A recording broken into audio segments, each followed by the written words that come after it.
Hey yo yo yo, salut les turfeuses, salut les turfeurs, bienvenue pour un nouveau pronostic de Benoît Requin. Ok, place au pronostic du quintet du mercredi 5 mars direction Amiens pour le Grand National du Trot attelé, 2900 mètres, 16 partants, réunion 1, course 1 et en rendement de distance de 25 mètres à partir du numéro 12 et l'indice de confiance c'est 3 sur 5. Petit retour sur le quintet de ce lundi, il y a eu du trouble fait à l'arrivée. Cette vidéo, je la tourne avant l'arrivée du quintet de ce mardi et je reviendrai dessus demain. Ok, c'est parti, on commence le pronostic et on commence avec le numéro 1, Jaguar Marancourt et on écoute Alain et Arnaud Chavat. Jaguar Marancourt est depuis peu à la maison et a gagné d'entrée de jeu à Saint-Galmier. Le lot était moins relevé, mais il l'a bien fait. C'est un très bon débouleur, capable d'aller de l'avant. Il tourne bien à droite et Amiens va lui convenir. C'est un 6 ans face à ses aînés. Il dispose d'une première chance à mes yeux. J'ai la chance de l'avoir à l'entraînement au bon moment. Petits vénards, Alain et Arnaud sont des petits vénards. Enfin bref, ce numéro 1, moi je l'ai gardé assez haut, je l'ai mis quatrième, il me plaît beaucoup, je pense qu'il peut frapper un grand coup. Bref, on passe au numéro 2, qui est Guerrier Castelet.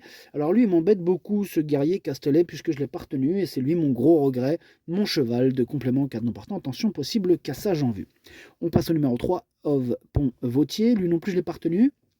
Et il est à l'arrière de ma petite liste des possibles troubles faits. On passe au numéro 4, Gai Matin. Alors lui, je ne l'ai pas du tout retenu, j'en ai préféré d'autres. Donc on enchaîne avec le numéro 5, Hockfeller Dumel. Et on écoute Pierre Belloche. Hockfeller Dumel n'a pas été éliminé, c'était ma crainte. Aussi, on a tenté de prendre des gains à Vincennes dernièrement, mais Ferré à ce niveau, c'était compliqué sur la grande piste. Bon, il apprécie les profils à main droite et les longues distances. Amiens devrait lui convenir. Il a gagné cet hiver à Cabourg et il va défendre chèrement ses chances. Ok, merci Pierre Belloche. Ce numéro 5, moi, il me plaît bien. Je l'ai gardé, mais en toute fin de combinaison. Bref, on passe au numéro 6, Indy de Gire. Et on écoute Marc Sassier. Indy de Gire a couru de façon répétée pieds nus et il s'en est certainement ressenti. C'est un cheval intelligent qui se donne généreusement. Dernièrement, il a mieux couru que je ne le pensais avant coup car il n'était pas forcément affûté. S'il avait eu l'ouverture pour finir, il aurait pu terminer nettement plus près. Il revient à main droite, ce qui lui convient, et s'il dispose d'une bonne chance. Ok, merci Marc. Ça, c'est ce numéro 6 fait partie de mes préférés. Je l'ai mis sur le podium à la troisième place. On passe au numéro 7, Alma d'Amer. On écoute Charles Dreux. Alma d'Amer a couru et performé régulièrement cet hiver. Je lui ai redonné de la fraîcheur depuis sa dernière sortie début janvier. J'aborde cet engagement sereinement. Elle a bien travaillé, elle ne devrait pas avoir de mal à s'adapter au profil de la piste d'Amiens. Elle doit disputer l'arrivée à ce niveau. Je crains en priorité Jaguar Marancourt. Ok, merci Charles Dreux. Ce numéro 7 fait lui aussi partie de mes préférés. Je l'ai carrément mis deuxième. On passe au numéro 8, Jingle Dupont. Et on écoute Nicolas Bazir. Jingle Dupont, il a réalisé un très bon début de meeting. Lors de son avant-dernière sortie, je l'ai rapproché à contre-courant. Sa quatrième place en étant pieds nus était rassurante dernièrement. Il est bien engagé ici en tête. Il a affronté des lots plus huppés cet hiver. Il n'a pas de référence à main droite, hormis une rentrée à Cabourg. On va l'équiper pour tourner. Il faut tenter.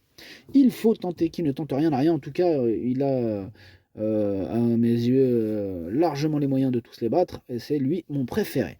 On passe au numéro 9, Last Weekend, que je n'ai pas retenu, mais qui est en plein milieu de ma petite liste des possibles troubles faits. On passe au numéro 10, InShot Jocelyn, et on écoute Esteban de Jésus. InShot Jocelyn a fait un coup de sang quand on l'a récupéré. Il était censé faire la fin du meeting de Cannes, mais on l'a arrêté. Bon, il devait recourir à Vincennes pour préparer cet engagement, mais il a eu de la température. Il court très souvent déféré des postérieurs, donc ce n'est pas un souci. Il est brave, mais sa préparation ne s'est pas passée comme prévu. Il a sa chance pour rentrer en fin de combinaison. Ok, merci Esteban. Ce numéro 10, lui me plaît bien. Je l'ai gardé, je pense qu'il peut faire mal, je l'ai mis sixième. On passe au numéro 11, Futur Duchesne, que je n'ai pas retenu, mais attention, c'est lui le chef et le capitaine de ma petite liste des possibles casseurs de tickets repérés, attention. On passe au numéro 12, Kyriel, que je n'ai pas retenu, et oui, j'en ai préféré d'autres. On enchaîne avec le numéro 13, Anna, je l'ai carrément rayé, voilà, pour le coup, énorme non. On passe au numéro 14, Jacques Artas Després, lui non plus je l'ai pas retenu, mais attention, c'est un regret, je l'ai pas rayé, c'est mon deuxième cheval de complément en cas de non partant. On passe au numéro 15, Aidé Darling, on écoute Nicolas Bazir. Bah, Ede Darling a déjà réalisé de belles performances à Vincennes, hein, mais il est encore mieux sur les profils plats.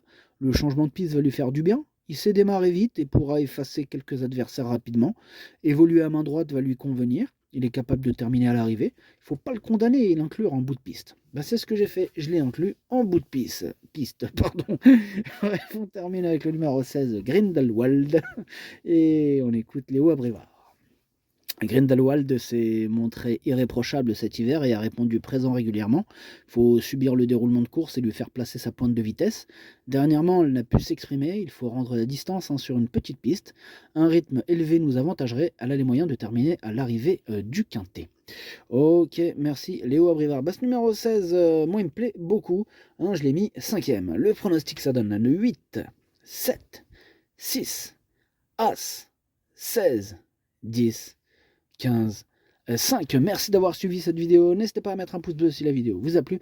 Pour accéder à tous mes tickets pour la course du Quintet, rendez-vous directement en description de la vidéo. À jouer avec modération. Bonne chance.